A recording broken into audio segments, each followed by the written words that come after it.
বা মহিলাক আগুৱাই দিয়া আজি মাননীয় মুখ্যমন্ত্ৰী ডক্টৰ হিমন্ত বিশ্ব শৰ্মা ডাঙৰীয়াৰ আজি তেখেতে আমি জয় হ'লোঁ আমাক অপাৰেশ্যন সিন্দুৰ লৈ পেলাই এটা সন্মান জনাই ভাৰতীয় সৈন্য বাহিনীলৈ উচৰ্গা কৰিব গৈছিলে এই বিজয় আৰু লগতে আমাক কৈছিলে যে কোনো খানা খোৱা বা প্ৰীতি ভোজ বোম ফুটোৱা ফুটাই দে সেইবোৰ নক'লে মানে এটা আকাৰ ইংগিতে বোলে বোম ফুটাই দে বা ফূৰ্তি কৰ এইবোৰ নক'লে একেবাৰে তল হৈ পেলাই যদিও আমি যিখিনি অহংকাৰ ভাৱটো পৰিহাৰ কৰি প্ৰত্যেক জিলা পৰিষদ আঞ্চলিক বা নতুনকৈ পঞ্চায়ত গঠন হ'ব লোৱা যিসমূহ প্ৰতিনিধিসকললৈ এটা বাৰ্তা দিছে যে এই চিন্তাটো ভাৰতীয় জনতা পাৰ্টীৰ প্ৰধানমন্ত্ৰীগৰাকীৰ চিন্তা ভাৰতীয় জনতা পাৰ্টী দলৰ মাননীয় মুখ্যমন্ত্ৰীগৰাকীৰ যিটো চিন্তা এই চিন্তাই আজি প্ৰতিপন্ন কৰিছে যে বিজেপি দলনো কেনেধৰণৰ এই দল আৰু বিজেপি দলৰ আজি চাব গ'লে জন্মৰ পৰা যদি চাওঁ আমি এই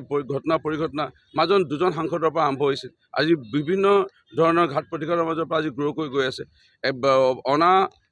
কংগ্ৰেছী চৰকাৰ কেতিয়াও ভাৰতবৰ্ষত ভাৰতৰ স্বাধীনতা হোৱা 80 বছৰ আমি গৰকিবলৈ লৈছোঁ কেতিয়াও হোৱা নাছিলে একেৰাহে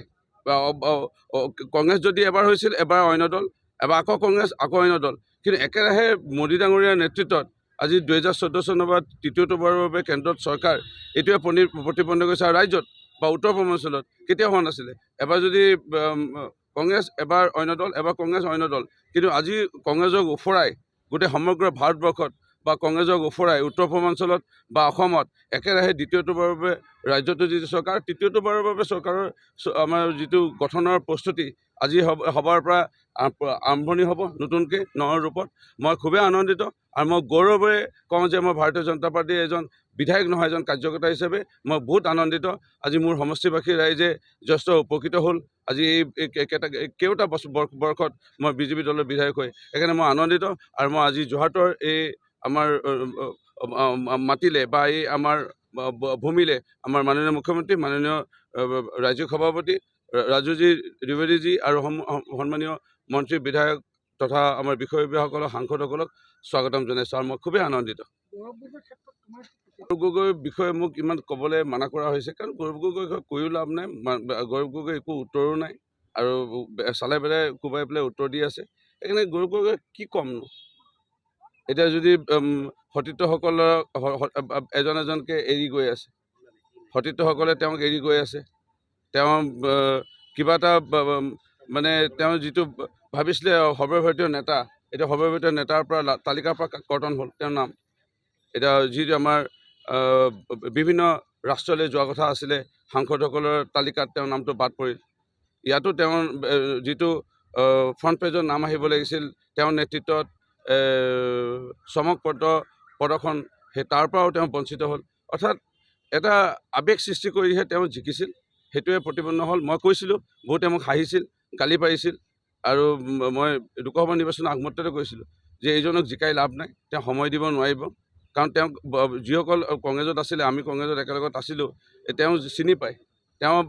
কলিয়াবৰতো সময় দিব পৰা নাছিল কাৰণে প্ৰথমবাৰ 2014 চনত চবেই জানে মাননীয় মুখ্যমন্ত্ৰী সকলোৱে সন্মানীয় তৰুণ গগৈ ডাঙৰীয়াৰ তেওঁ পুত্ৰ হিচাপে তেওঁক ৰাইজে জিকাইছিল কলিয়াবৰত সকলোৱে জানে 2014 চনত 2019 চনৰ বিষয়ে সকলোৱে জানে যে যিসমূহ খিলঞ্জীয়া মূলৰ লোক বা অসমীয়া মূলৰ লোক থকা সমষ্টি আজি চৰুপথাৰে হওক আজি গোলাঘাটে হওক খুমটাই হওক দেৰগাঁও হওক কলিয়াবৰ পৰ্যন্ত আজি 7টামান সমষ্টিৰ পৰা তেওঁ ভোটে নাপালে তেওঁ হাৰিছে ৰেকৰ্ড চক 2019 চনত মাত্ৰ 2টা নে 3টা সমষ্টি ৰূপহী এই চামগুৰি য'ত আমি সকলোৱে জানো কোন মানে মানে জাতি জনগোষ্ঠীৰ বা ধৰ্মীয় লোকৰ সংখ্যা অলপ বেছি সেই সমষ্টিকেইটাত ৰাইজে অলপ ভোট দিয়া অলপ বেছিকৈ ভোট দিয়াৰ কাৰণে অলপ ভোটত তেওঁ 2019 চনত জিকিছিল এইবাৰ তেওঁ কেতিয়াও নিজিকে তেওঁ জানে ইয়াৰ পৰা ইয়ালৈ গুচি আহিলে ইয়াত এতিয়া কেনেকৈ জিকিব দেউতাকৰ সহায় ল'লে আৰু দেউতাকৰ সহায় লৈ পেলাই জিকিছিল সেইকাৰণে তেওঁৰ বিষয়ে মই ইমান ক'বলৈ মন নাই মোৰ এটাই কথা যে ৰাইজে তেখেতক কিন্তু মানে হাওপাত নিদিয়া আগত তেওঁ নিজৰ দায়িত্ব পালন কৰা আৰম্ভ কৰক কাৰণ এইবাৰ মূলতে হৰাৰ কাৰণটোৱে হ'ল যে সাংসদ গৌৰৱ গগৈ ডাঙৰীয়াক বহুত আশাৰে ৰাইজে জিকাইছিল আৰু সেই আশাৰে ৰাইজে জিকাই যেতিয়া বিহু সন্মিলন বানপানীৰ সময়ত মানুহ ঢুকালে যেতিয়া কোনো মানুহ বেমাৰত হস্পিটেলত চিকিৎসাধীন হৈ থাকে যেতিয়া মানুহে শংকৰ জন্মোৎসৱত ভাওনাত ৰাসত যেতিয়া ৰাইজে খেল ধেমালি পাতিবলৈ যেতিয়া ৰাইজে তেওঁক টকা পইচা অকণমান বিচাৰে বা তেওঁক আমন্ত্ৰণ জনাই উপস্থিতি বিচাৰে, তেওঁ যেতিয়া নহা হৈছে ৰাইজে কিন্তু দুখ পাইছে। ৰাইজে দুখ পাইছে, এই কথাবোৰ তেওঁ চব ঠিক আছে, সেইটোৱে পৰামৰ্শ তেওঁলৈ। ২৬ৰ বিধানসভা নিৰ্বাচনৰ এক প্ৰস্তুতি চলিব আৰু আমি আশা কৰিছোঁ যে সামগ্ৰিক কংগ্ৰেছ মুক্ত এখন চৰকাৰ ২৬ত আমি পাতিব লাগিব, তাত কোনো সন্দেহ নাই আৰু সেইটোৱে আমাৰ মূল উদ্দেশ্য। এইখিনি খুব এটা চৰ্চাৰ বিষয়, মুখ্যমন্ত্ৰীয়ে বিগত কেইবাদিন কৰি আহিছে। সাংসদ গৌৰৱ গগৈ পাকিস্তানলৈ গৈছিলে, পাকিস্তানত তেওঁ আছিলে আৰু গৌৰৱ গগৈয়ে নেক্সট টু নেক্সট 3 দিন 3টা প্ৰেছ মিট দিলে, কিন্তু তেওঁ এবাৰো নক'লে যে তেওঁ পাকিস্তান গৈছে নাই যোৱা, হা না নকয়। কিন্তু তেওঁ কৈছিলে আপোনাৰ প্ৰধানমন্ত্ৰী গৈছিলে বা মুখ্যমন্ত্ৰী বাংলাদেশলৈ গৈছিলে, তেওঁ নিজে কিন্তু ভাত খালে নাই সুধিলে মানে খাইছোঁ বা নাই খোৱা এবাৰো নকয়। আমাৰ অসমীয়া ভাষাত এটা ফকৰা যোজনা আছে, গৌৰৱ গগৈ জানে নে নাই নাজানো, মই নামঘৰত সোমাই কল খোৱা নাই। একেবাৰে গৌৰৱ গগৈৰ ক্ষেত্ৰত সেইটোৱে প্ৰযোজ্য হৈছে। তেখেতে পোনপটীয়াকৈ কথা ক'ব পৰা নাই, তেখেতে নিজক বচাৰ চেষ্টা কৰিছে। পোনপটীয়াকৈ তেখেতে ক'ব লাগে যে মই চৰকাৰৰ অনুমতি নোহোৱাকৈ সাংসদ হৈ থাকোঁতে পাকিস্তানলৈ গৈছিলোঁ। তেখেতৰ সহধৰ্মিনীয়ে পাকিস্তান NGOৰ পৰা টকা পাই আছে নাই, আৰু লগতে সাংসদ হিচাপে তেখেতৰ ছোৱালী আৰু তেখেতৰ ল'ৰা ছোৱালী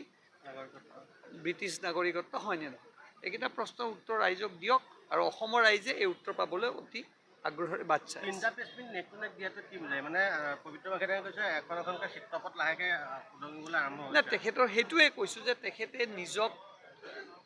ইমান দিব নালাগে, এখন আজিয়ে কৈ দিয়ক। আমিতো সৰু সৰু মানুহ, আমি তেখেতৰ তুলনাত যথেষ্ট সৰু, কাৰণ তেখেতৰ পিতৃ আছিল তৰুণ গগৈ ডাঙৰীয়া,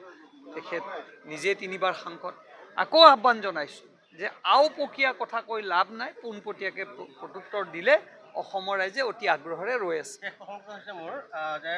অখিল গগৈ ডাঙৰীয়াই প্ৰায় ডেডলাইন দি থাকে, ডেডলাইন এবাৰ বোলে 31 মাৰ্চ একেবাৰে 31 মে একেবাৰে শেষ ডেডলাইন কংগ্ৰেছৰ সৈতে মিত্ৰ হোৱা, আৰু মানে তেওঁ আৰু ডেডলাইন নিদিয়ে। আৰু তেখেতসকল কংগ্ৰেছ আৰু অখিল গগৈ পাৰ্টি, তেখেতসকলে কেতিয়াবা ডিভৰ্চ দিয়ে, আকৌ ডিভৰ্চ উইথড্ৰ কৰে, আকৌ ডিভৰ্চ দিয়ে, আকৌ ডিভৰ্চ উইথড্ৰ কৰে, সেইটো তেওঁলোকৰ নিজা কথা। অখিল গগৈ কংগ্ৰেছ দলৰ প্ৰতি শুভেচ্ছা থাকিল, তেখেতসকলে মিলক বা নিমিলক, আমি কংগ্ৰেছ মুক্ত, বিৰোধী মুক্ত আমাৰ বিজেপি চৰকাৰ হ'ব, NDA এলায়েন্সত কোনো দ্বিমত নাই। হ'ল চব আপোনাৰ আজিৰ ডেটটো যদি বাদ দিয়ে তেতিয়াহ'লে আমাৰ বিধানসভা নিৰ্বাচনলৈ আৰু 291টা দিন আছে, আৰু 291টা দিনৰ পাছত আমাৰ বিধানসভা নিৰ্বাচন হ'ব,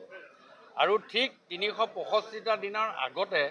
আমাক লোকসভা নিৰ্বাচন হৈছিল। এই লোকসভা নিৰ্বাচনত যোৰহাটৰ যিটো দৃশ্যপট আৰু আজিৰ দৃশ্যপটৰ হেল এণ্ড হেভেন ডিফাৰেঞ্চ, যিটো পৰিৱৰ্তন হৈছে, ৰাইজে বুজিলে যে সপোন বেছি দেৰি নাথাকে, আৰু এই সপোন ভাঙিলে, সপোন ভঙাৰ পাছত এতিয়া ভাৰতীয় জনতা পাৰ্টীৰ সপক্ষে যোৰহাটৰ ৰাইজে মাৰ বান্ধি থিয় হৈছে। তাৰে যিটো নেম কাষ্টিঙৰ ৰিজাল্টটো আপোনালোকে দেখি ভাল লাগে। নেম কাষ্টিঙেই চাই যেতিয়া মানুহে ভাল পালে, মেইন চিনেমাখন খুব ভাল পাব। আৰু আগন্তুক দিনত যোৰহাট সমষ্টিৰ পৰা এটা মাৰ্জিনেল ভোটত ভাৰতীয় জনতা পাৰ্টিৰ সপক্ষে যোৰহাট জিলাৰ পৰা ভাল পালে, পিকচাৰ অভি বাকী হে, কিন্তু যিটো টেইলাৰিং হৈছিলে, টেইলাৰিঙতকৈ পিকচাৰত আৰু ভাল পাব। আৰু মই আপোনালোকক এটা কথা কৈছোঁ, এই যি দৃশ্যপট আজি আপোনাৰ ইয়াত দেখিছে, মানুহৰ যিটো উৎসাহ, আমাৰ লোকসভা নিৰ্বাচনত হৰাৰ পাছত আমাৰ মানসিকতা আৰু আজিৰ ডেটৰ মানসিকতা M⁵ হৈছে, আৰু সেইটোৱে বেছি প্ৰেৰণা দিছে আমাৰ এই